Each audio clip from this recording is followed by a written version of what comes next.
કશું કરવાનું નહીં. અને એથી જ બાપજીના જીવનમાં જ બનેલો પ્રસંગ. એક માણસ આવ્યો, બાપજી તમે લખ્યું છે દાસી સિદ્ધિ તેની થાય, દુઃખદારી તેના જાય, દર ગુરુવારે 52 પાઠ કરીને મરી ગયો તો કશું થતું નથી કે છે, દુઃખદારી એનું એ જ રહ્યું. એટલે બાપજી પ્રત્યુત્પન્નમાંથી બાપજી જેનું નામ, અરે ભાઈ તું જે સમજે છે એવા અર્થમાં મેં લખ્યું જ નથી કે છે. મેં તો એવું લખ્યું છે કે તેની એટલે તેની ઘરવાળી સિદ્ધે સિદ્ધિ દાસી થઈ જાય. દાસી સિદ્ધિ તેની એટલે તેની ઘરવાળી સિદ્ધે સિદ્ધિ દાસી થઈ જાય. એટલે પેલો પણ એવો હા જોક સમજ્યો નહીં. એને કહું હા બાપજી મારી ઘરવાળી હવે મારું માનતી થઈ છે. કે તને ફળીને કે બાપજી એના મનનું સમાધાન કર્યું. પણ એટલે ટૂંકમાં કહેવાની બાપજીની મતલબ એવું કે ભાઈ તમે શ્રદ્ધા રાખીને કરો તો જ ફળે, નહીં તો ફળે નહીં. એટલે દત્તભાવની એક એવું સ્તોત્ર છે કે જે સંકટ મોચન માટે જ લખાયેલું. કે પેલીનું સંકટ હતું ધનલક્ષ્મીબેનનું, એ સંકટ દૂર કરવા લખાયેલું. પણ એમાં જે આવે છે બધું, આ દાસી સિદ્ધિ તેની થાય, દુઃખદારી તે તેના જાય, એ જે શ્રદ્ધાપૂર્વક કરે તેને એવી રીતે થાય છે. એને સિદ્ધિ એ મળે, એનો એ પણ થાય. પહેલા એના બધા પ્રસંગો જ હું કહું, પછી દત્તભાવની સમજવાનું બહુ હેલું છે, એ હું પછી કહીશ. દત્તભાવની જે છે એ બહુ જાણીતો પ્રસંગ છે, રંગલીલામૃતમાં આવેલો છે. ઇન્દ્રવર્ધન શાહ કરીને અમદાવાદમાં જૈન વાણીઓ, એ બેંકમાં નોકરી કરે. હવે એને એના શાસ્ત્રી પક્ષમાંથી એને વશીકરણ માટે એને કંઈક ખવડાવી દીધેલું. તો કે વશીકરણ તો થયું નહીં, પણ આની ઊંઘ જતી રહી, ઇન્સોમિયા થઈ ગયો એને. રાત્રે ઊંઘ આવે જ નહીં. હવે દાડે બેંકની નોકરી કરવાની, રાત્રે ઊંઘ્યો ન આવે એટલે ભૂલ થાય જ બેંકમાં. તો પહેલે તો કોઈ કેલ્ક્યુલેટર નહીં, કઈ નહીં, એને સરવાળા બાદબાકી જાતે જ કરવા પડે. એને ભૂલો થાય ને એને મેમાં મળે. એટલો કંટાળી ગયેલો. એક વખત એના બેંકના એક કર્મચારી, બિલકુલ શાંત માણસ, નાનુભાઈ કરીને તેની સાથે વળી પડ્યો. નાનુભાઈને લાગ્યું કે આ માણસ જે છે તે ખોટી રીતે મારી સાથે વળ્યો, પણ ચાલ કઈ નહીં. પછી સાંજે એને ઘેર ગયો એ નાનુભાઈ. એટલે પેલા એ માફી માંગી કે હું તમારી સાથે ખોટી રીતે લડી પડ્યો, પણ છે શું કે કેમ તારું ચિત્ત કેમ વ્યગ્ર રહે, કેમ ભૂલો કરે છે તું? કે યાર મને તો રાત્રે ઊંઘ જ નથી આવતી, શું કરવું કે છે. તેથી એમણે એને દત્તભાવની આપી કે આ દત્તભાવનીનો પાઠ કરીને રાત્રે ઊંઘવા જે છે. એને તો એક 52 વાર નહીં કર્યું, એક જ વાર કર્યું, દત્તભાવની બોલીને ઊંઘવા જવું. જે દિવસે એને દત્તભાવની મળી તે દિવસે એને પાઠ કર્યો અને એને ઊંઘ આવી. એટલે એને થયું કે દત્તભાવની કોણે લખી છે? તો કે અમારા ગુરુ છે રંગવદૂત મહારાજ, એમણે લખી છે. તો મારે દર્શન કરવા છે. દર્શન કરવા ગયો, પછી રંગાયો. તો એવું કે બાપજી એને ઘેર હું ગયા. બાપજી એનું લગ્ન હું કરાવી આવ્યું, બ્રાહ્મણ છોકરી સાથે એનું લગ્ન કરાયેલું. એ જે આખી દત્તભાવની આખી નો પ્રભાવ, એનો ઇન્સોમિયા જતો રહ્યો. દત્તભાવની એ જ માણસ જે છે એની કલકત્તા બદલી થઈ. તો એની બેંકમાં જ એક એવો માણસ કે જે આવી ભૂલો કરે, એને બધાની સાથે ઝઘડે. એટલે એને પોતાનું યાદ આવ્યું કે આ માણસ, એટલે એને ઘેર ગયો. શું થયું કે તમારે આમ કેમ આમ થાય છે? કારણ કે જુઓ ને મારી વહુ છે ગાંડી, મારે બધું રાંધવાનું, એને ખવડાવવાનું, પછી એને રૂમમાં પૂરીને આવવાનું. અહીં પાછું સાંજે જવું ત્યારે એને રાંધીને ખવડાવું. આ મારું જીવન છે કે છે. આને એવું કહ્યું કે જો હું તમને બંગાળી લિપિમાં અમારા ગુરુજીએ લખેલી લઘુ સ્તોત્ર છે, લાંબુ છે, પણ તમે એને એની પાસે ગાજો. ગુજરાતીમાં છે, તમને નહીં સમજણ પડે, પણ તમે એ બંગાળી લિપિમાં વાંચી શકશો. એટલે એને બંગાળી લિપિમાં એને ભાવની લખ્યાલી, અને એ ભાઈ ગાડી મટી ગઈ, ગાન પણ જતું રહ્યું. એ એનો પોતાનો જ પ્રત્યક્ષ અનુભવ એને મને કહેલો, એ જે ઇન્દ્રવદન ભાઈએ, કે મારી કલકત્તા બદલીની જો ફલશ્રુતિ હોય તો આ છે. એ ભાવની જયારે છપાઈ ગઈ શરૂમાં, ત્યારે દાતાએ તો દાન આપી દીધું ને એને કહ્યું કે બધાને જેને જોઈએ તેને આપજો. એ જમાનામાં જે છે તે એટલું બધું દાન રે આવતું નહીં, અને છતાં આવતું તો આવી રીતે માણસો કહે કે મફત. પણ બાપજીએ કહ્યું નહીં, મફત નહીં આપવાનું. મફતની કઈ કિંમત નથી, એની થોડી કિંમત પણ રાખો કે જેથી પેલા માણસને મન થાય કે ભાઈ મેં 2 પૈસા ખર્ચ્યા થયો તો લાવો હું એને વાંચું.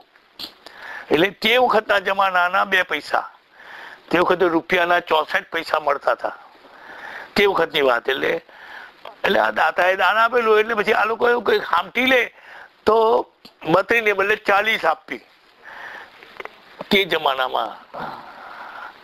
તો લોકો ગુજરાતનો વેપારી માણસ ને તો 40 લઈ જાય અને પછી 8 વેચીને 8 હોલ પૈસા ઉભા કરે, હોલ પૈસા ઉભા કરે વેપારી માણસ. બાપજીના ખ્યાલમાં કઈ નહીં કે આપણે એને કમાવા દો. ટૂંકમાં કહેવાનો મતલબ એ છે કે 2 પૈસા તે વખત કિંમત. હવે દત્ત જયંતિનો ઉત્સવ થાય, એમાં દત્તભાવની ગવાય, ત્યાં વેચાય ને ખરી. એક ગોવાલી બેટમાં રહેતી એક બાઈ, એ પોતાના નાના છોકરા સાથે આવી. ઉત્સવમાં બધા આજુબાજુના ગામડાના બધા લોકો બહુ આવતા, કારણ કે નર્મદા કિનારે ભાઠું જે છે નારેશ્વરમાં, ત્યાં બધી પછી દુકાનો હતી, મેળા જેવું જ થતું, અને શિસ્તબદ્ધ મેળો. મેળામાં અમુક જ જાતનું વેચાય, અમુક જ ભાવમાં વેચાય, એવું બધું એનું રિસ્ટ્રિક્શન. નહીં તો એને દુકાન ઉઠાવી લેવી પડે, તરત જ લોકો આજુબાજુના ભક્તો એને કાઢી મૂકે.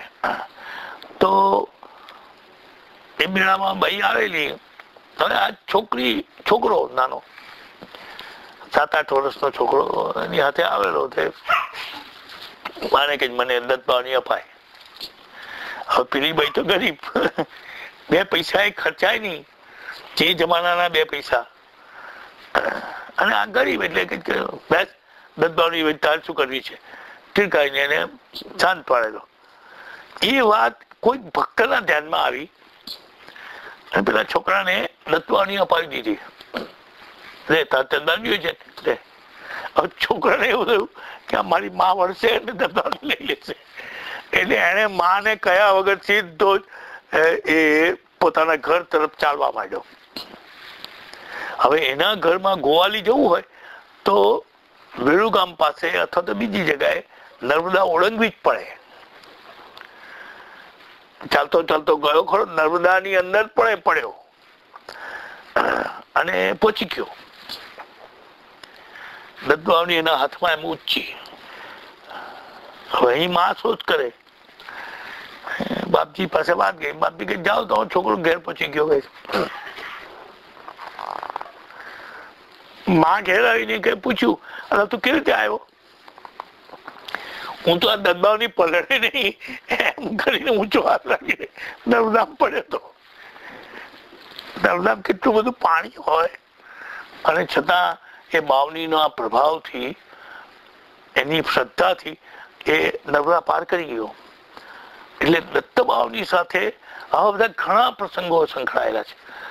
લગ્ન ન થતું હોય તો દત્તબાવનીના પાઠ કરનાર છે, બાળક ન થતું હોય તો દત્તબાવનીના પાઠ કરનાર છે, નોકરી ના મળતી હોય તો દત્તબાવનીના પાઠ કરનાર છે. અનેક જે જાતની કામના હોય એ કામનાથી દત્તબાવનીનો જો શ્રદ્ધાપૂર્વક પાઠ કરે તો એ ફળ્યા છે. ઘણા મારી ધ્યાનમાં છે. હું પહેલા દત્તબાવની નો એક પેરેગ્રાફ દત્તબાવની વિશે લખેલો, તેમાં આ બધું લખેલું મેં કે અનેક લોકોને ઘેર પારણા બંધાયા દત્તબાવનીના પાઠથી. જેને સંતાન ના થતું હોય અને શ્રદ્ધાપૂર્વક પાઠ કરે તો એ થાય. તો આ દત્તબાવની નો ઇતિહાસ, એની આજુબાજુ વણાયેલી કેટલીક વાતો, બધી તો આપણે નોંધવા કાં જઈએ એને કોઈ કહે નહીં એવું, પણ જેટલી આ અગત્યની આ બધી ઘટનાઓ છે. ઇવન દત્તબાવની જે છે તે કન્નડ ભાષામાં કન્નડ લિપિમાં લખાઈને, આ ગાંધીનગરના નંજુડૈયા કરીને એન્જિનિયર છે, તેને કન્નડ ભાષામાં, એટલે જેમ ભાષા ગુજરાતી પણ લિપિ કન્નડ, અને એ આપી છે ત્યાં કન્નડમાં છાપીને આપે તે ત્યાંય ગવાય છે દત્તબાવની. અને હવે તો અમેરિકામાં અંગ્રેજી એ થઈ અને અમેરિકામાં ગવાય છે. જેને ગુજરાતી ના આવડતું એ ત્યાં ગાય છે. અમારા જે તાંબે, જે બહુ સારું યોગ અને યોગ થેરાપી, સંગીત થેરાપી, એ ત્યાં આગળ પુના પાસે લોનાવાલા છે, તો લોનાવાલાની નજીક એમનો મોટો આત્મસંતુલન આશ્રમ છે. તો એને ત્યાં જે કોઈ પહેલા આવે એને આ દત્તબાવની ગાવાની, એને જે લિપિમાં જોઈતી હોય તે લિપિમાં ત્યાં મળે, અંગ્રેજી લિપિમાં મળે, બધી રીતે મળે. અને દત્તબાવની ગાય કમ્પલસરી ગાવાની છે. યોગ થેરાપી માટે આવ્યો હોય તો દત્તબાવની પહેલી ગાવાની. એને એવું એનું ત્યાંનું એવું એને નિયમ જ કરી દીધેલો. અને એ જયારે નારેશ્વર દર્શન કરવા ગયેલા, પોતે તે વખતે બહુ યંગ, તે વખતે આ બધું યોગ ને બધું થેરાપી ને બધું જાણે નહીં, પણ બાપજી પાસે ગયા તો બાપજીએ એને આ દત્તબાવની એક લીટી બોલીને, ત્યારે મંત્ર આપતા હોય એમ 52 લીટી એની પાસે બોલાવેલી. બાપજી એક બોલે, પેલો એક બોલે, બાપજી એક બોલે, પેલો એક બોલે, એ રીતે આખું દત્તબાવની ને મંત્ર રૂપે જ એને આપેલો. એટલે એ દરેકની પાસે દત્તબાવની ગવડાવે. એને એવું છે કે દત્તબાવની ને લીધે જ અમારી થેરાપી ચાલે.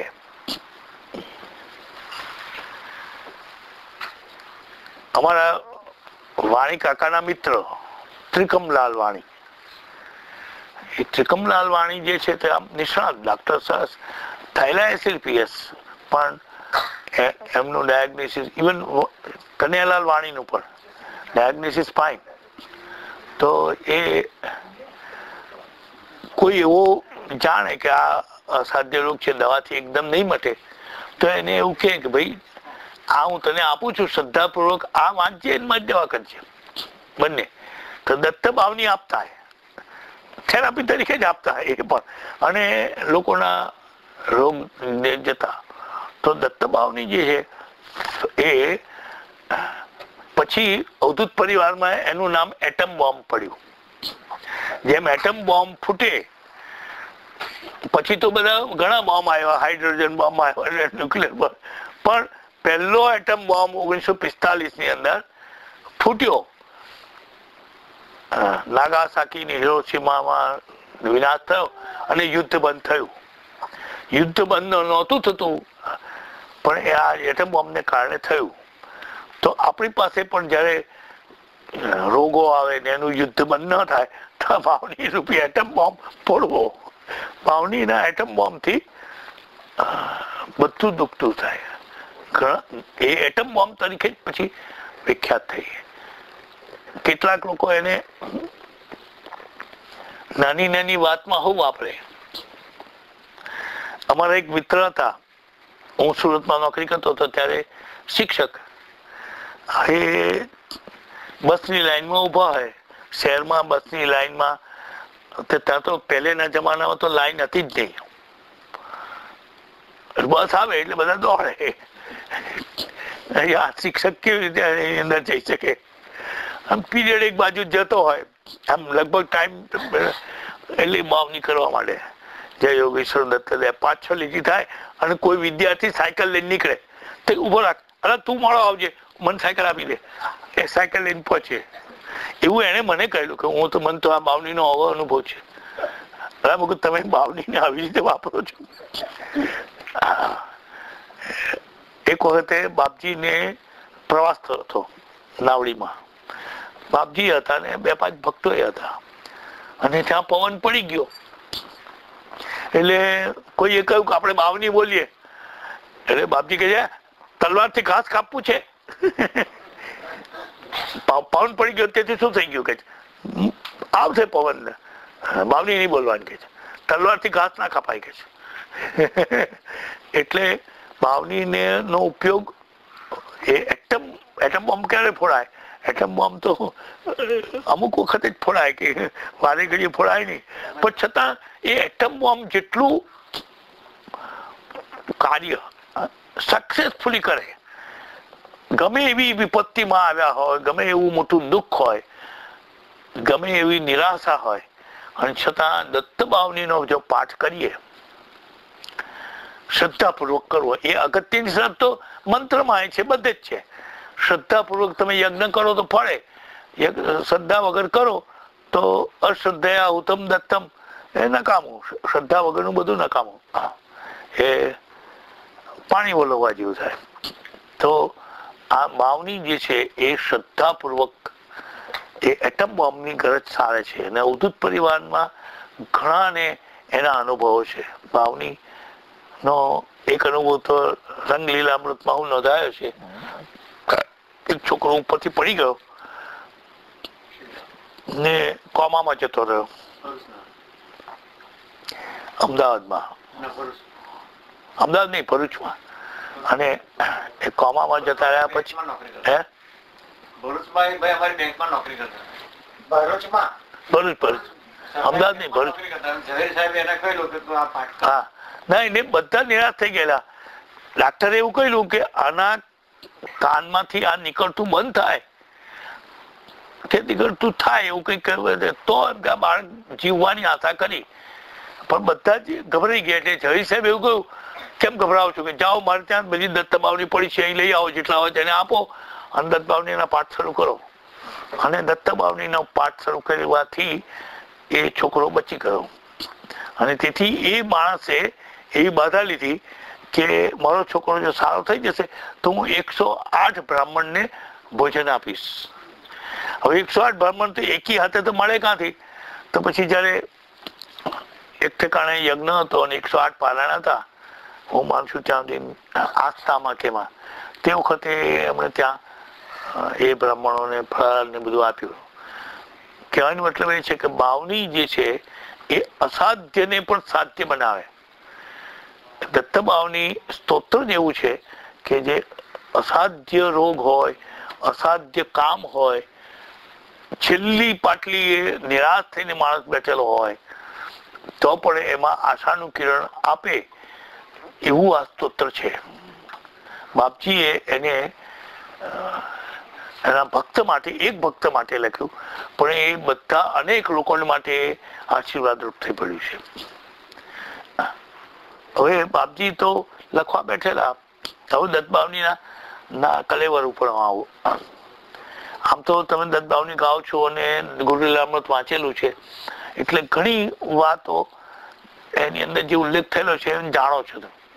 પણ છતાં દત્ત બાવની જે છે એનું એક એવું એક કલેવર છે, એ વગર પ્રયાસે બાપજીએ ની પણ જાણ બહાર એવી રીતે કલેવર આવ્યું છે કે આપણને એમ થાય કે ભગવાને જ લખાયું એવું લાગે. બાપજીએ લખ્યું નથી, બાપજીને ભગવાને લખાયું. દાખલા તરીકે શરૂની લાઈનો છે,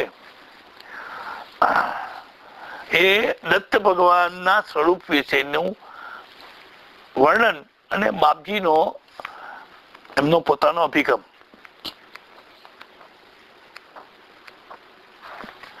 જો જય યોગ ઈશ્વર દત્ત દયાળ, તું જે જગમાં પ્રતિપાળ અત્યંત સુયા કરી નિમિત્ત પ્રત્યોજક કારણ નિશ્ચિત બ્રહ્મા હરિહરનો અવતાર શરણાગતનો તારણહાર અંતર્યામી સચિત સુખ બહાર સદગુરુ દિવિત સુમુખ જોડી અન પૂર્ણા કરમાય શાંતિ મંડળ કરશો હાય ક્યાંય ચતુર્ભુજ સળભુજ સાર અનંત બાહુ તું નિર્ધાર.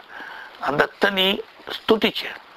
હે દત્ત તું આવો છે, બ્રહ્મા હરિનો અવતાર છે, શરણાગતને તારે છે, તું આ અંદરમાં રહેલો સચ્ચિત સુખાત્મક છે, બહાર સદગુરુ સ્વરૂપે છે. તમારી જે જોડી છે એ અન્નપૂર્ણા છે, અને તમારું જે કમંડલ છે એ શાંતિ આપનારું છે, અને તમારા હાથ ક્યાંક ષડભુજ છે, ક્યાંક ચતુર્ભુજ છે, પણ તું તો અનંત બાહુ છે.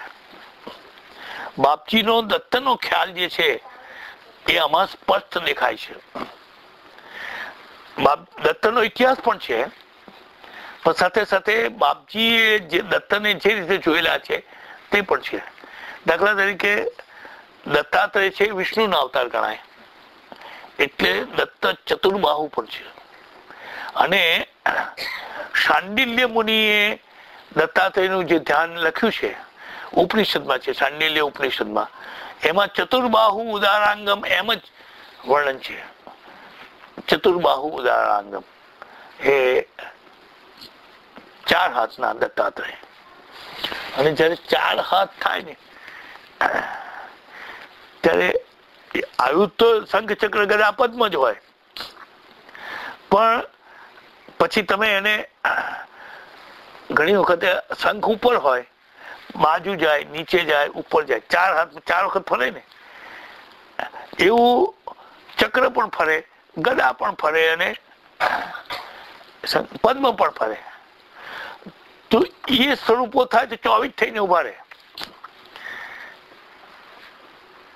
એનું ગણિત જ છે એવું.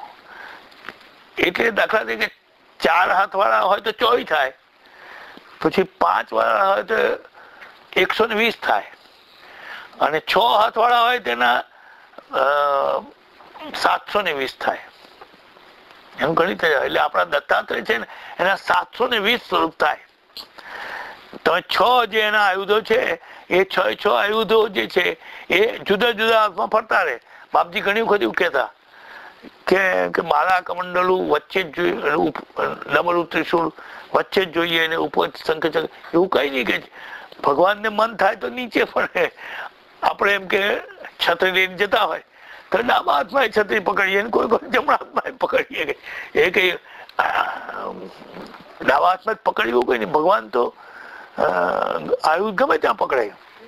એને કઈ ડાબો ને જમણો હાથ બધા હરખા, એ ડાબા હાથે લખી શકે, જમણા હાથે લખી શકે. એમ ત્રિશૂળ જમણા હાથે મારે ને એમાંથી વચલા હાથે મારે ને ઉપરના હાથમાં મારે. એવું કઈ નહીં કે એ ટૂંકમાં એવું છે કે આયુધ ભેદે આ ભેદ આવે 720. તો ક્યાંય ચતુર્ભુજ ષડભુજ સાર અનંત બાહુ તું નિર્ધાર, એમાં બાપજીએ પોતાનું દર્શન આપ્યું છે કે શાંડિલ્ય ઉપનિષદમાં 4 હાથ, સામાન્ય રીતે 6 હાથ 3 દેવોનો સ્વરૂપને લીધે. એ એમણે દત્ત ઉપાસના નામના પ્રવચનમાં સમજાવ્યું છે કે 6 હાથ કેમ, તો કે 2 હાથ બ્રહ્માના, 2 હાથ વિષ્ણુના, 2 હાથ શંકરના. શંકરના આયુધો જે છે તે ડમરું ત્રિશૂળ, વિષ્ણુના આયુધ ચક્ર અને પદ્મ અથવા તો શંખ ચક્ર ગદા પદ્મ. એટલે કેટલીક ઠેકાણે પદ્મ હોય છે, કેટલીક ઠેકાણે શંખ હોય છે. તો શંખ ચક્ર ગદા પદ્મ વિષ્ણુના, એટલે શંખ અને પદ્મ અથવા તો શંખ અને ચક્ર. ચક્ર એ મારક છે, શંખ એ પોષક છે, ત્રિશૂળ એ મારક છે, અને ડમરું એ પોષક છે. પછી આયુધોમાં પણ એવા શસ્ત્રોમાં મારક ને તારક બંને આવે. અને પેલું માલા કમંડલું, તો કમંડલું એ શાંતિ કમંડલ અહીં કહ્યું, અને એ માળા જે છે તે ધ્યાનને માટે અથવા તો જપને માટે એવી રીતે છે માળા કમંડલું. અને એ જે છે તે બ્રહ્માના છે. બ્રહ્માનું વર્ણન જે છે એમાં આ રીતે આવે. એટલે બ્રહ્માના 2, વિષ્ણુના 2 અને શંકરના 2 એમ એવી રીતે આવે. તો બાપજીનું અહીંયા દત્તનું દર્શન છે. ઇતિહાસ પણ છે કે બ્રહ્મા હરિહર નો અવતાર છે. ગુરુ રામનાથ આપણે વાંચેલું છે, અત્રિને અનસુયાને નિમિત્ત કરીને આવ્યા છે. પછી એમાં બીજું દર્શન છે આ અંતર્યામી સચ્ચિત સુખ બહાર સદગુરુ દિવ્યસુમુખ. તમે દત્તાત્રેય ભગવાનને સાંપ્રદાયિક નહીં, દત્ત એટલે મહારાષ્ટ્રના દેવ, દત્ત એટલે ત્યાગીઓના દેવ, દત્ત એટલે ભગવું પહેરે એટલે સંન્યાસીઓના દેવ, એવું નહીં. દત્ત એ બધાના દેવ છે. એટલે એમણે દત્તાત્રેય માટે એક વિશેષણ શોધ્યું, વિશ્વગુરુ. દત્તાત્રેયને વિશ્વગુરુ કહેતા. એટલે વિશ્વનો ગુરુ એવો થાય, અને વિશ્વ જેને મન ગુરુ છે, 24 ગુરુમાંથી આપણે બોધ લીધેલો. એટલે વિશ્વગુરુ એટલે વિશ્વ જેનો ગુરુ છે અને વિશ્વનો ગુરુ બંને. દિગંબર શબ્દ એવું જ છે.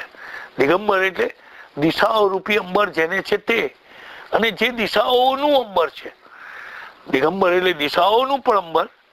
એટલે ભગવાન ચારેય દિશાઓમાં વીંટળાયેલા છે. એટલે ભગવાનથી જ બધું વ્યાપ્ત છે. એટલે બધી દિશાઓ ભગવાનથી વ્યાપ્ત છે. એટલે દિશાઓનું પણ વસ્ત્ર અને દિશા રૂપી જેની પાસે વસ્ત્ર છે એટલે કે દિગંબર છે, એટલે વસ્ત્ર વગરના છે. તો એ બાપજી એ આપણને કહે છે કે અંતર્યામી સચ્ચિત સુખ, એ સચ્ચિત સુખાત્મક જે પરબ્રહ્મ એ આપણા અંદરમાં રહેલો છે, એ જ દત્તાત્રેય છે. અને બહાર જે છે તે દ્વિભુજ સદગુરુ રૂપ, દ્વિભુજ બે હાથ વાળો. એટલે ગુરુ કૃપા હિ કેવલમ જે સ્તોત્ર લખ્યું છે એમાં એક મુખોપી સહી વિધિર નો ચતુષ્કરોપી હરિ. એની એક મુખ છે છતાં એ બ્રહ્મા છે, 4 હાથ નથી છતાં વિષ્ણુ છે, અને વિના ત્રિનેત્રમ અતહરો, એને 3 નેત્ર નથી છતાં એ શંકર છે. ગુરુ બ્રહ્મા ગુરુ વિષ્ણુ ગુરુદેવો મહેશ્વરા. ગુરુ એ પરબ્રહ્મ સ્વરૂપ જ છે, બ્રહ્મા વિષ્ણુનો અવતાર જ છે. અને એને આપણે ગુરુને એ રીતે આપણે ભજવા જોઈએ. અને માટે નામ ગુરુ દત્તાત્રેય. દત્તાત્રેય સાથે ગુરુ દત્તાત્રેય લગાવેલું છે, એ ગુરુ દત્તાત્રેય. શ્રીપાદ વલ્લભનું જે સ્થળ છે એ કુરોપુર, રાયચુર થી જવાય. એ ત્યાં બ્રહ્મલીન થયેલા શ્રીપાદ વલ્લભ, ત્યાં થોડી લીલાઓ કરેલી. તો શ્રીપાદ વલ્લભ, તમે એવું કહો કે મારે શ્રીપાદ વલ્લભના સ્થાનમાં જવું, કોઈ બતાવે નહીં. તમે એમ કહો દત્તાત્રેય જેવું છે, દત્તાત્રેય કે દત્તાત્રેય એવું ના કે દત્તાત્રેય જેવું છે, હા તો ચાલો પણ પેલી બાજુ છે, અહીંથી આમ જાઓ ને અહીંથી આમ જાઓ. દત્તાત્રેય તરીકે એટલે શ્રીપાદ વલ્લભ, ત્યાં તો દત્તાત્રેય જ ગુરુ જે છે એ દત્તાત્રેય જ ગણાય. અને એથી નરસિંહ સરસ્વતી એ પણ દત્તાત્રેય જ ગણાય. અને મહારાષ્ટ્રમાં દત્તાત્રેય સ્વામી મહારાજ જે છે તે ગયેલા વાડી, દર વર્ષે જતા. તો સ્વામી માન્ય થયું કે હવે આરતી થઈ ગઈ છે, શાંતિ છે, એટલે લાવ હું પ્રદક્ષિણા કરી અને પછી જપમાં બેસું. ગુરુલામતમાં જ વાત છે. એ આમ નીકળ્યા અને દક્ષિણ દ્વાર પાસે આવ્યા, એટલે ત્યાં એમને દત્તનું દર્શન થયું. અહીંના નિયમની ખબર નથી, અહીં રાત પછી કોઈ આવવાનું નહીં આરતી પછી. સાહેબ મહારાજે કહ્યું કે હું અજાણ્યો છું, હવે આજ પછી ભૂલ નહીં થાય. અને પેલું અદ્રશ્ય વ્યક્તિ અદ્રશ્ય, એ દર્શન એ નરસિંહ સરસ્વતીનું દર્શન હતું. નરસિંહ સરસ્વતી ત્યાં પ્રગટ થયેલા કે મારા સ્થાનમાં આ વખત પછી નહીં આવવાનું. એટલે નરસિંહ સરસ્વતી ને જ એ ગુરુ માનતા. દત્તાત્રેય રૂપે જ એમને માનીને એમણે બધા જ ગુરુ ચરિત્રની જ ગાયો છે. સ્વામી મહારાજના કોઈ પણ ગ્રંથ લો તમે તો જુદી જુદી રીતે એમણે ગુરુ ચરિત્રને જ વર્ણવ્યું છે. ગુરુ ચરિત્રનું એમણે સમશ્લોકી સંસ્કૃત કર્યું છે. એટલે મરાઠી જે હોય છે તેનું સંસ્કૃત.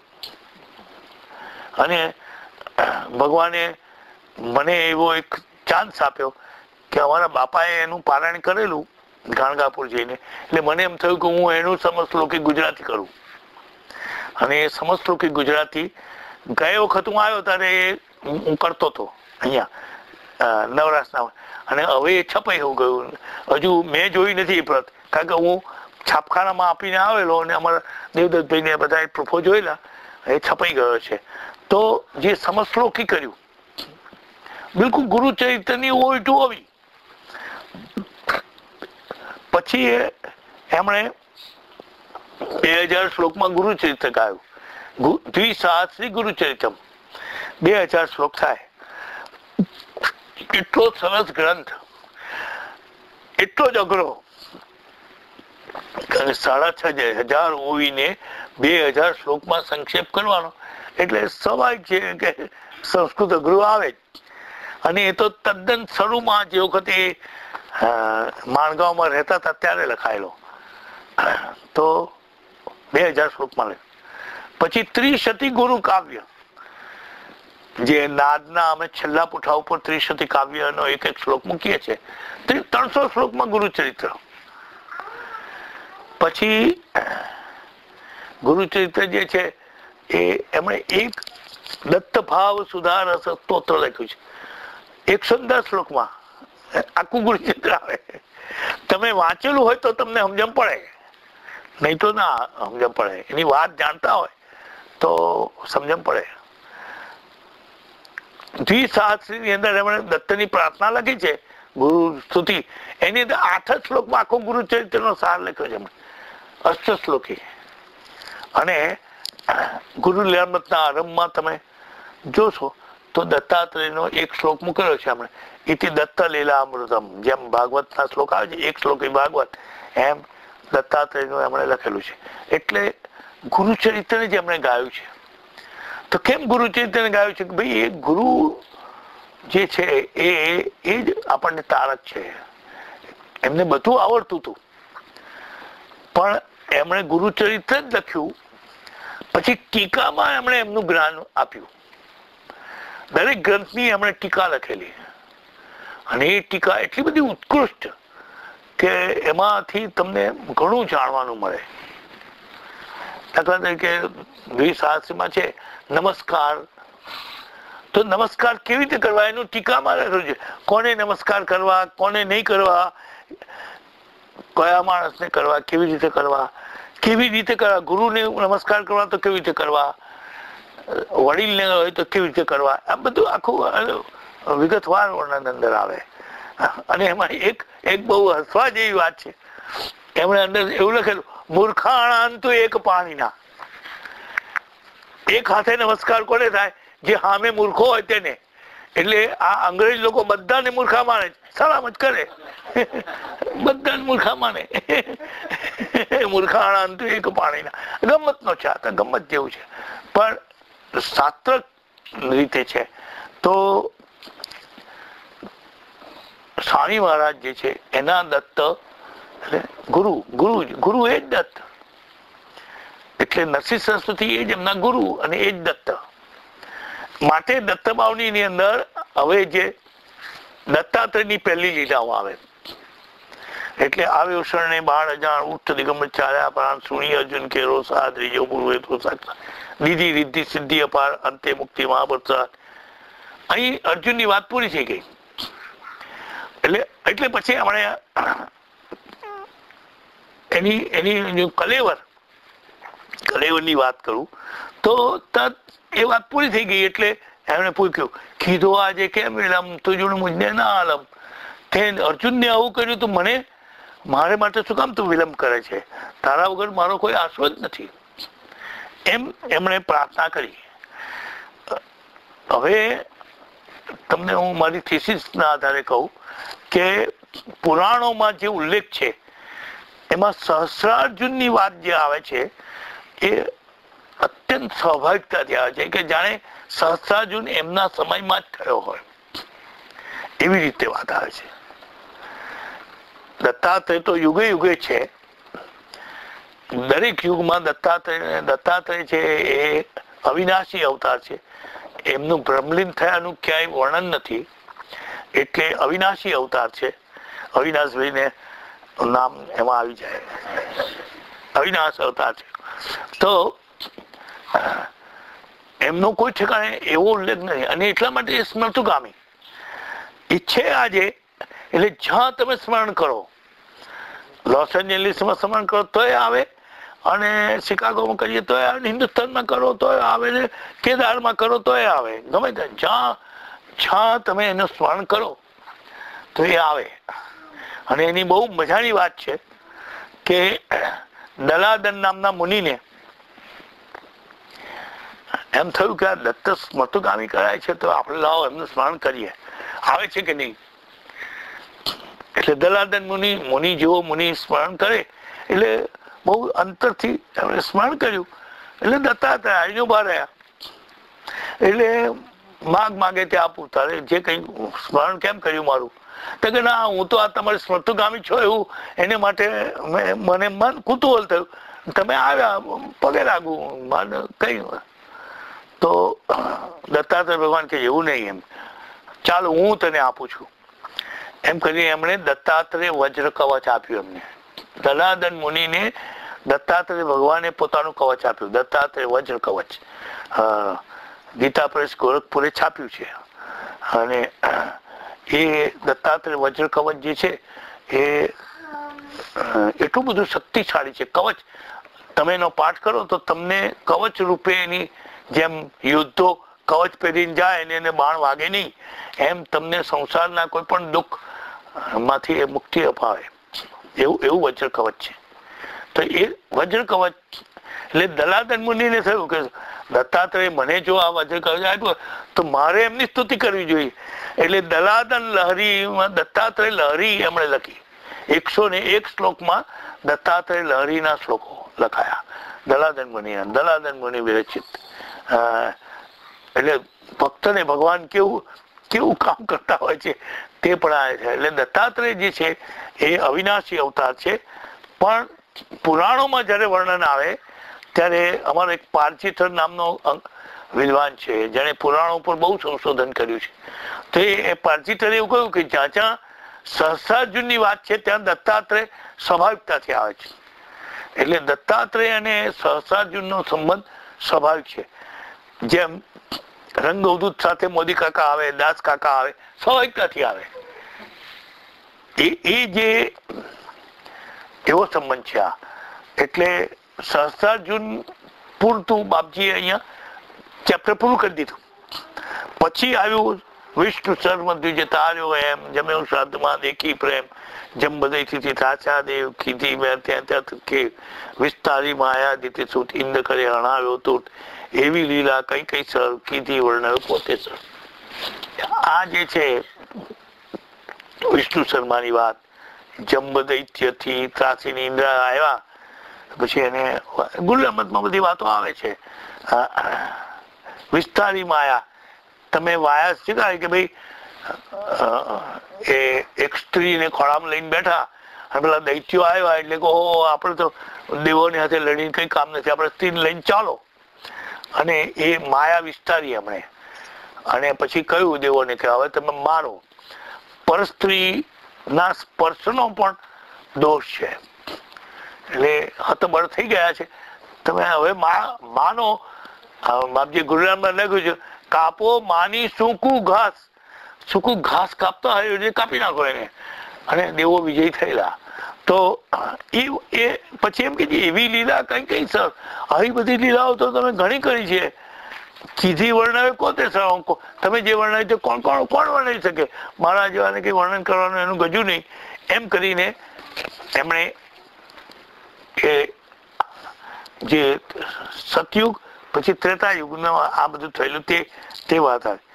પછી દોડ્યો આવ્યું સૂતને કામ આવ્યું રાજાની વાત કરી. તો બોધ્યા યદુને પરશુરામ સાધ્યદેવ આ બધા ભક્તો છે.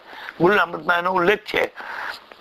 એવી તારી કૃપા આઘાત જે પેલું કલેવર તરફ હું તમારું ધ્યાન દઉં છું. આ પૂરું થયું એટલે પાછું આવ્યું એવી તારી કૃપા આઘાત કેમ સુડે ના મારો સાથ દોડ અંતના દેખ અનંત માકર અધ્વચ્ચ સુનત. બાપજી એમ કે જે ભગવાનને પ્રાર્થના કરે તે વખતે એ જે કેટલા ભાવથી અને કેવી ભાષા વાપરે છે કે એવી તારી કૃપા આઘાત. આ બધા લોકો ઉપર તારી કૃપા આઘાત હતી તો મારો સાથ કેમ નથી સુનતો? અને દોડ અંતના દેખ અનંત. હે અનંત, તારો તો અંત નથી જ, તું મારો અંત ના જોઈશ. દોડ અંત ના દેખ અનંત, માકર અથવા શિશુનો અંત. હું બાળક છું, તમે વચ્ચે મારે શું કામ એ કરો. હવે આ અહીં પાછી વાર્તા બદલાઈ. ટાઈમ છે ને? હે કેટલી? અડધો કલાક? બહુ તો પૂરી થઈ જશે, વાંધો નથી. આ હવે જે દત્તાત્રેય ભગવાનના 2 અવતારો છે, શ્રીપાદ શ્રી વલ્લભ અને નરસિંહ સરસ્વતી, એને જે લીલા કરી એના ઉલ્લેખ આવે છે. આ દત્તનું થઈ ગયું, દત્ત ભાવની છે, એટલે દત્તાત્રેય ભગવાનની જે લીલાઓ મુખ્ય એમાં આવી ગઈ. હવે એ શ્રીપાદ શ્રી વલ્લભનો જન્મ એક સ્ત્રીને ઘેરે ભિક્ષા લેવા ગયા અને એને શ્રાદ્ધ કર્યા વગર જ એને ભિક્ષા આપી અને ખુશ થઈ ગયા. બોલ, માગે તો કે તમારા જેવું પુત્ર મને મળે તો એના જેવો તો કોણ હોય, એ જ ને. એટલે દત્તાત્રેય ભગવાન ત્રીજ સ્ત્રીનો સ્નેહ જોઈને શ્રીપાદ વલ્લભ રૂપે જન્મ લીધો એને. અને એ જોઈ દ્વિજ સ્ત્રી કેરો સ્નેહ થયો પુત્ર સ્મૃતુગામી કલિતાર કૃપાળ. એ દત્તાત્રેય ભગવાન જેવા સ્મૃતુગામી. તાર્યો ધોબી છે કગમાર, પીઠથી તાર્યો હોય બ્રાહ્મણ ક્ષેત્ર ઉગાડ્યું. હવે આમાં જે શ્રીપાદ વલ્લભે સ્મૃતુગામી થઈને જે બ્રાહ્મણ ક્ષેત્રને ઉગાડ્યો એની લીલા આમાં આવી ગઈ છે. પહેલી લીલા પેલી ધાર્યો ધોબી ની આવી, કારણ કે ધોબી એમના બધું રોજ જાય તો રોજ લાંબો થઈને પગે લાગે. બીજું કઈ લુગડા ધોતો હોય કિનારા ઉપર, સ્વામી ત્યાં દર્શન કરવા જ અરે નવા આવે એટલે લાંબો થઈને પગે લાગે. હવે એમ કે શું તું રાજા તને કરી દઈશ, હું કે એવું આમ ગમતમાં કહ્યું તો રાજા બનાવીશ. એટલે આને તો ગાંઠ બાંધી દીધી કે રાજા હું તો થવાનો જ. પછી એ બધી લીલા જે આખી થઈ એને રાજા બીજે જન્મે બનાવ્યો. તે વખતે વૃદ્ધ હતો, કેમ કે મારું દર્શન ત્યાં થશે તને. અને નરસિંહ સરસ્વતી એ યવનરાજની પીડા ટાળેલી, યવનરાજની એ પાછળ આગળ ઉલ્લેખ આવશે. તો એ બ્રાહ્મણ તાર્યો ધોબી છેક ગમાર. પછી નરસિંહ સરસ્વતી જે છે એ પ્રસિદ્ધિમાં આવ્યા હોય તો આ 2 લીલાથી આવ્યા. પેટ પીડથી તાર્યો વિપ્ર અને બ્રાહ્મણ શેઠ ઉગાડ્યો ક્ષિપ્ર. એ શ્રીપાદ વલ્લભની લીલા, જે ચોરો ને માર્યા એમણે, એ બ્રાહ્મણ શ્રીપાદ વલ્લભની બહુ લીલાઓ છે પણ નહીં, લોકોના ધ્યાનમાં આવી નથી, કારણ કે એમણે લીલા સમાપ્તિ જલ્દી કરી દીધી. આ ધોબીને માટે અને પેલો બ્રાહ્મણ છોકરીનો જે મૂર્ખો હતો એને માટે થઈને એમણે કે હું બીજે જન્મે તારો દીકરો થઈશ એવું શ્રીપાદે કહ્યું. અને કરણનગરમાં અંબાને પેટે જન્મ થયો. તો એટલે શ્રીપાદ વલ્લભની બહુ લીલાઓ નથી મળતી, એટલે 1 કે 2 લીલા છે તે છે. એમાં બ્રાહ્મણ શેઠ ઉગાડ્યો ક્ષિપ્રની છે. પણ પહેલી લીલા જે નરસિંહ સરસ્વતીએ કરી એ પેટ પીડથી તાર્યો વિપ્ર.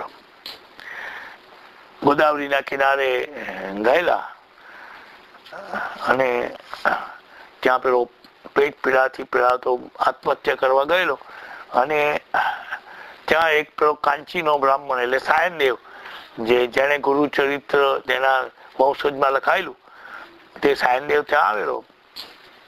એને કહ્યું કે અને એ જે કાલે જમ્યો છે તે જ જમાડ.